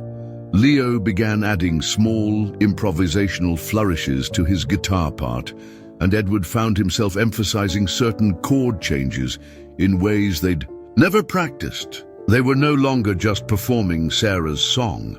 They were making it their own, completing the creative process that she had started. When the last note faded, the silence that followed was profound. For a moment, nobody moved. Then the applause began, not the polite appreciation that had greeted the previous acts, but something deeper and more sustained. People were standing, some wiping their eyes, others nodding with the kind of recognition that comes when you've witnessed something genuine. Edward and Leo looked at each other across the small space between their chairs, and in that moment, Edward saw everything that had brought them to this point. The lonely years of grief, the tentative first attempts at connection, the patient hours of practice, the revelation of Sarah's hidden legacy, and now this, the completion of something that had taken a family years to build. We did it, Leo whispered, his eyes bright with tears and triumph. Yeah, Edward said, his own voice thick with emotion. We did it.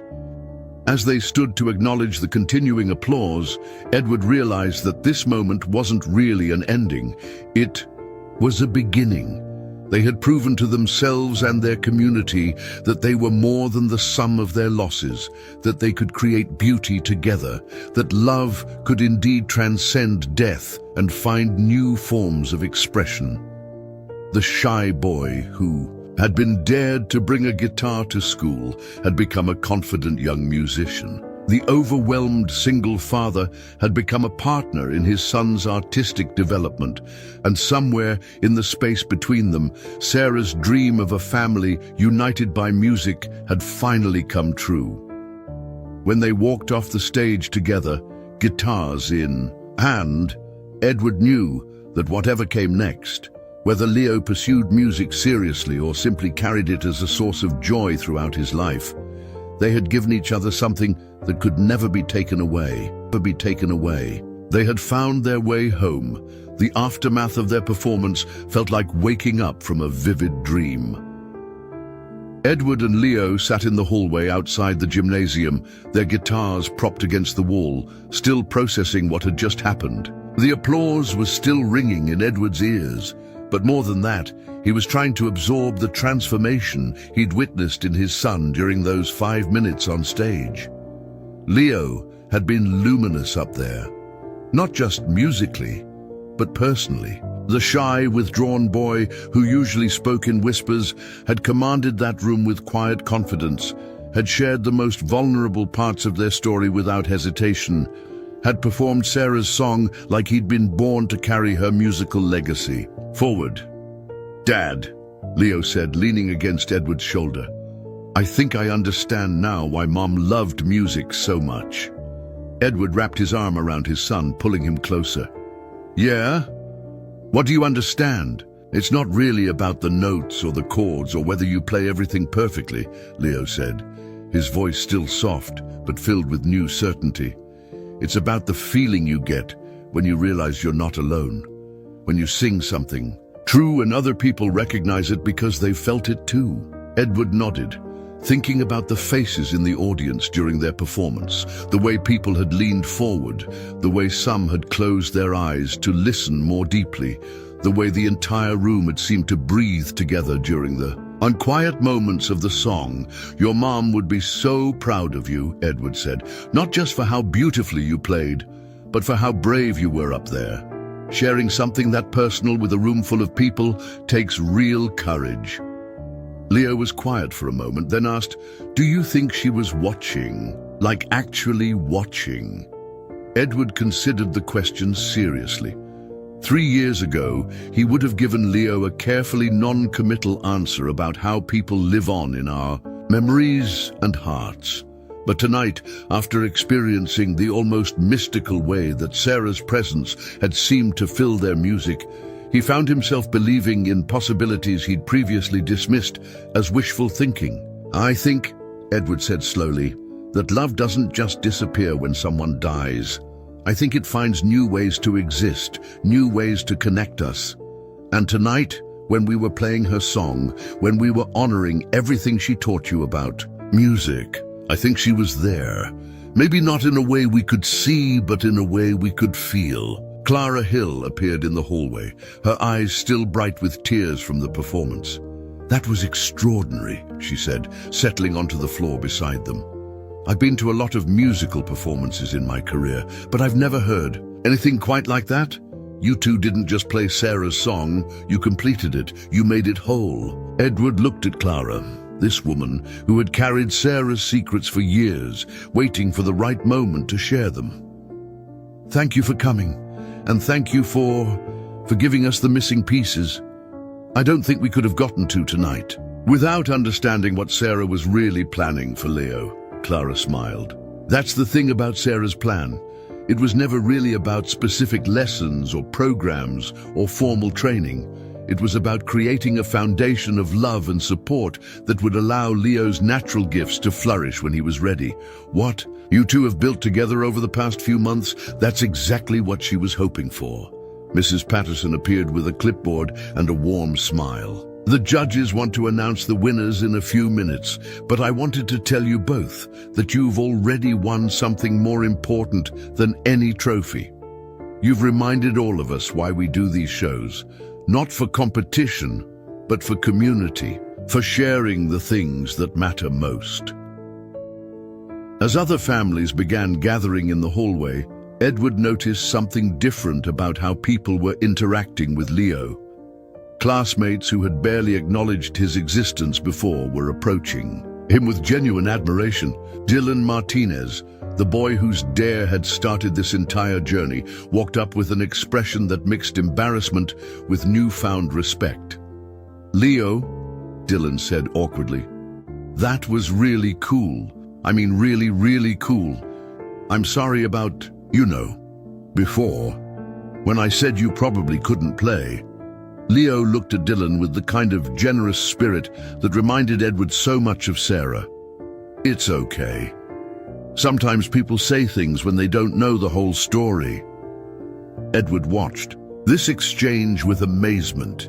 His son, who had spent years being the target of casual cruelty from kids like Dylan, was offering forgiveness with grace and maturity that many adults never achieved. The confidence Leo had gained through music wasn't just performance confidence, it was life confidence, the kind that comes from knowing you have something valuable to offer the world.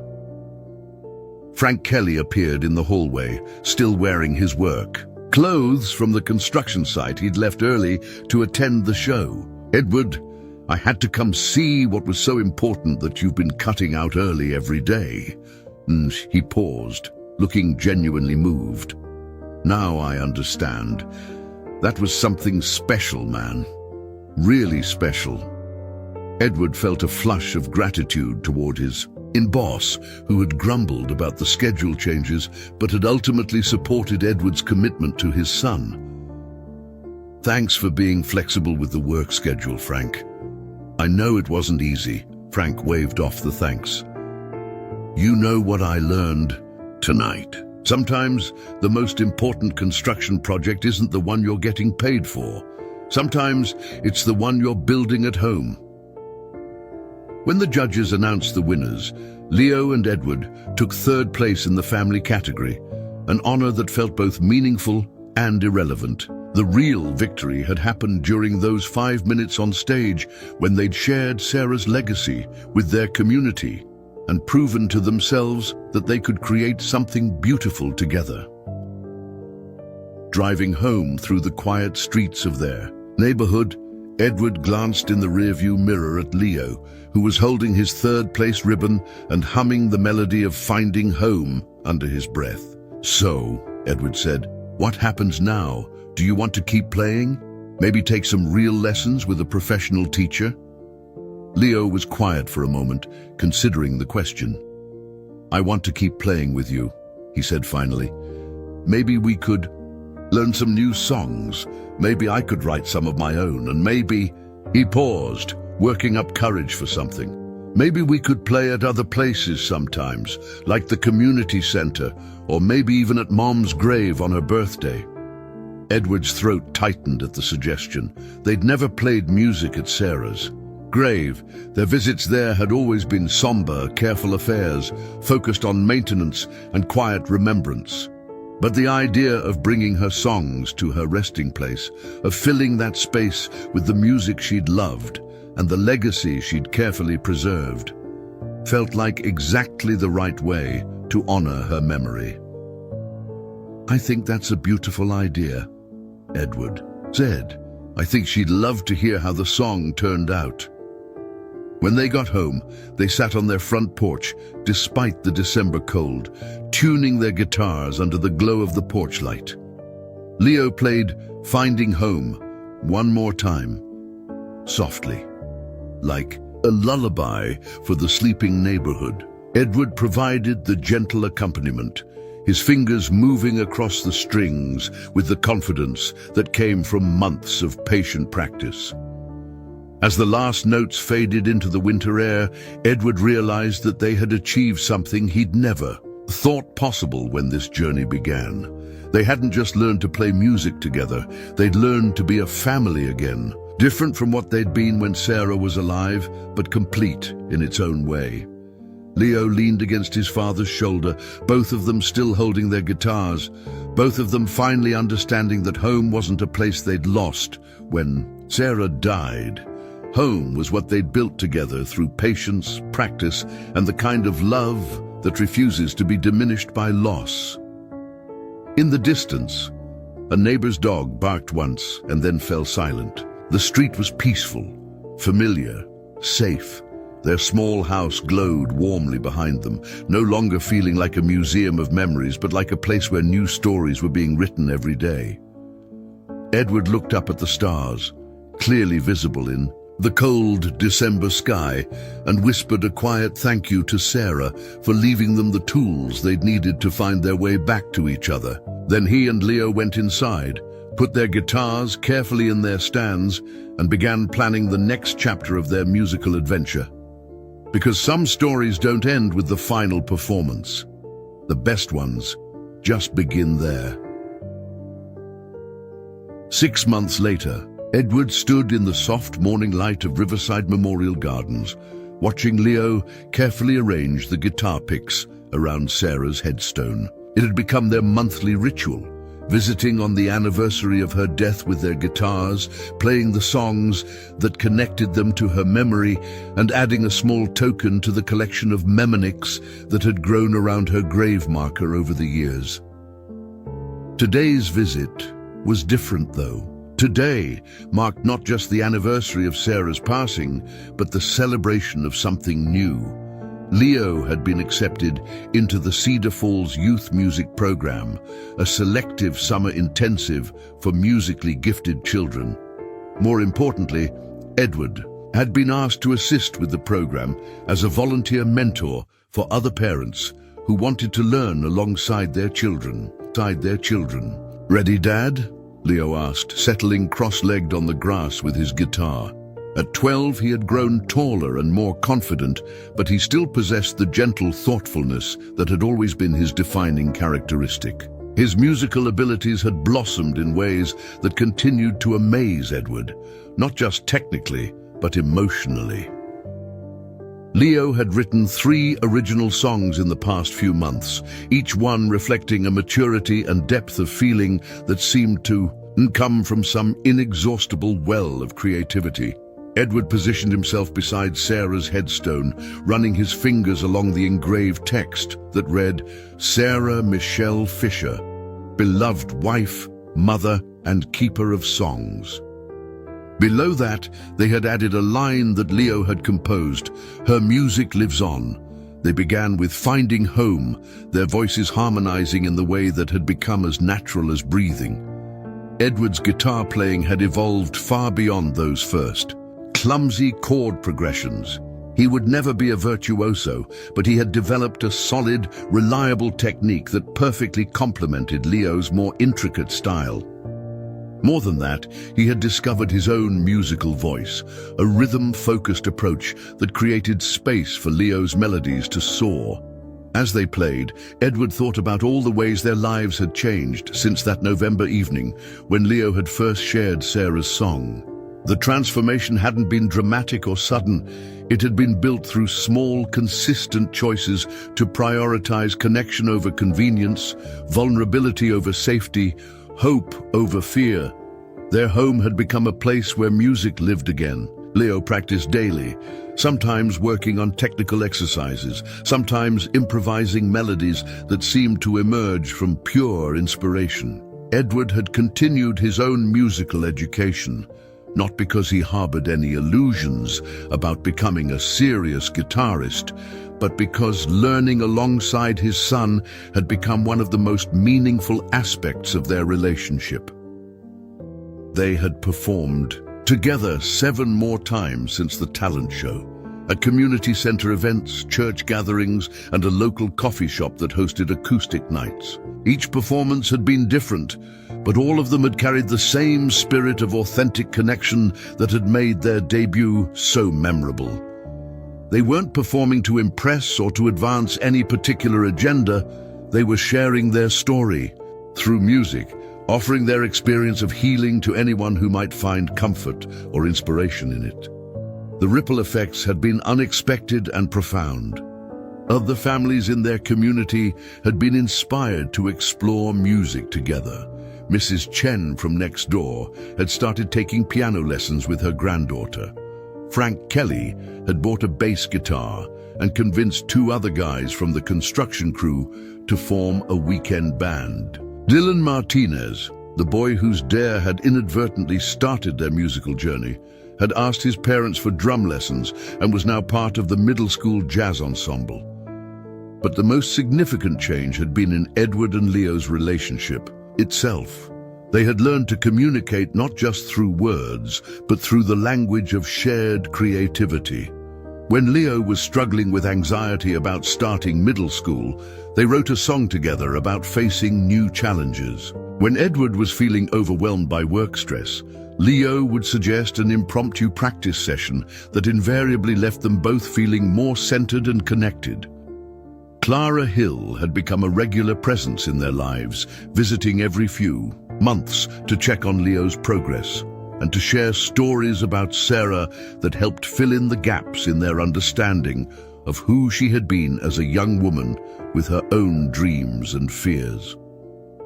Through Clara, they had connected with a wider network of families who had experienced loss and found healing through music, a community that reminded them they were not alone in their journey. "You know what I've been thinking about lately?" Leo said as they finished their third song and began packing up their guitars. "What's that?" Edward asked, carefully placing his pick in the small collection around Sarah's headstone. "I've been thinking about how many kids at school don't have anyone to make music with. Like their parents work all the time, or they think music isn't practical, or they just never thought about trying it." Edward looked at his son, recognizing the thoughtful expression that usually preceded one of Leo's more profound observations. "And I was wondering," Leo continued, "if maybe we could do something about that. Like maybe we could teach other kids and their parents how to play together. Not formal lessons or anything, but just showing them that it's possible, that you don't have to be perfect to make something beautiful." Edward felt a familiar surge of pride mixed with amazement at his son's capacity for empathy and vision. Here was a 12-year-old boy who had found his own healing through music and was already thinking about how to share that healing with others. "I think that's an incredible idea," Edward said. "What did you have in mind? Maybe we could start small, like host some sessions at the community center where families could come, and we could teach them basic chords, help them pick songs that mean something to them. Show them that music isn't about being the best, it's about being together." As they walked back to their car, Edward reflected on the conversation and on the broader implications of their journey. What had started as a desperate attempt to connect with his grieving son had evolved into something much larger, a demonstration of how healing could ripple outward from individual families to entire communities. Their story wasn't unique in its elements. Single parents and children dealing with loss were unfortunately common. But their approach to healing, their willingness to be vulnerable in public, their commitment to honoring Sarah's legacy while building something new, had created a template that other families could adapt to their own circumstances. Edward thought about the parents who had approached him after their various performances, sharing their own stories of disconnection and loss, asking for advice about how to reach children who had withdrawn into themselves. He thought about the emails Clara had forwarded from other music therapists who had heard about their story and wanted to incorporate similar family-based approaches into their own practice. Most of all, he thought about the moment during their talent show performance when he had looked out at the audience and seen not judges or critics, but a community of people who were hungry for authentic connection, for stories of resilience, for evidence that love could indeed triumph over loss. "Dad," Leo said as they drove through their familiar neighborhood, Do you think Mom knew this would happen? Not just that we'd learn to play her songs, but that we'd help other people learn to play together too. Edward considered the question, thinking about Sarah's original plans for Leo's musical education, her careful documentation of his early abilities, her letters to Clara filled with dreams and hopes for their family's future. I think your mum understood something about music that took me a long time to learn, Edward said finally. She knew that it's not really about individual talent or performance. It's about connection. It's about building bridges between people who might otherwise never find a way to understand each other. He paused, glancing at Leo in the passenger seat. I think she knew that if we could find our way to each other through music, we'd probably want to help other families do the same thing. That's just who she was, someone who believed in sharing joy, not hoarding it. That evening, as they sat on their front porch with their guitars, working out the details of their community music program, Edward marveled at how completely their lives had been transformed by a single moment of crisis that had forced them both to step outside their comfort zones. The shy boy who had been dared to bring a guitar to school had become a confident young musician with a vision for helping others. The overwhelmed single father had become a partner in his son's artistic development and an advocate for family-based healing. Together, they had proven that love could indeed find new forms of expression, that loss could be transformed into purpose, that the most powerful music came not from perfection, but from the courage to be authentically, vulnerably human. As the sun set over their neighborhood, casting long shadows across the street where they had learned to call home again, Edward and Leo began to play, not for an audience this time, not for any particular purpose, beyond the simple joy of making music together. Their voices harmonized in the evening air, carrying Sarah's legacy forward while building something entirely their own. And in houses up and down their street, neighbors paused in their evening routines to listen, to remember their own dreams of connection, to consider the possibility that it might not be too late to pick up an instrument, to reach across the spaces that separated them from the people they loved most. To discover that home was not a place, but a feeling. And that feeling could be built one note, one song, one shared moment of courage at a time. Because sometimes the most powerful changes begin with the smallest acts of faith. A father willing to learn something new, a son brave enough to share his gifts, a community ready to believe that music, like love, is meant to be shared, to be shared. If this story has touched something in your heart, we invite you to consider the possibilities in your own life. What bridges might you build with the people you love? What fears might you face together? What songs are waiting to be discovered in the spaces between who you are and who you might become? Subscribe for more stories that remind us that healing is possible, that connection is always within reach, and that the most beautiful music is made not by perfect performers, but by imperfect people who choose to show up for each other, again and again, until showing up becomes as natural as breathing. Until next time, keep singing, keep reaching, and never stop believing in the power of love to write new endings to old stories. Up next, you've got 2 more standout stories right on your screen. If this one hit the mark, you won't want to pass these up. Just click and check them out. And don't forget to subscribe and turn on the notification bell so you don't miss any upload from us.